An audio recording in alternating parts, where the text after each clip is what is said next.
تمہارے درمیان لوگوں کے درمیان فرق ہونا چاہیے. لوگوں کو پتا چلے یہ اہل حدیث کا گھر ہے جہاں سے قرآن کی آواز آتی ہے. لوگوں کو پتا چلے یہ بچیاں اہل حدیث کی ہیں جن کی شرم و حیا کو دیکھ کے فرشتے بھی رشک کرتے ہیں.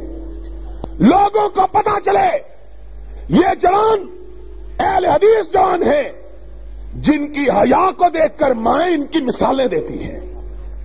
میرے فاروق آباد کے شبان اہل حدیث کے جوانوں، اپنے آپ کو صحیح معنوں میں اہل حدیث کا شبان بناؤ.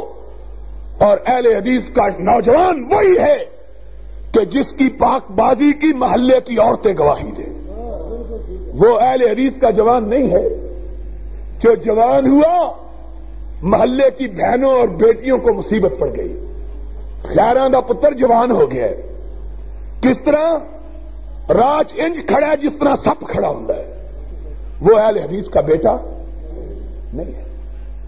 اپنی نگاہوں کو آوارگی سے بچاؤ، اپنی زبانوں کو غیبت سے بچاؤ، اپنے کانوں کو جھوٹ کے سننے سے بچاؤ، اپنے دماغوں کو برے خیالات کی آماجگاہ بننے سے بچاؤ، اپنے آپ کو اللہ کے رسول کے تابع بناؤ. پھر دیکھو اللہ کی نصرت، اللہ کی تائید تمہارے لیے نازل ہوتی ہے کہ نہیں ہوتی. دنیا میں بھی نازل ہوگی، آخرت میں بھی نازل ہوگی. اور انشاءاللہ اس مسلک، سچے مسلک کی برکت سے تمہاری زندگیوں میں انقلاب پیدا ہوگا. اور بولو انشاءاللہ انقلاب پیدا ہوگا.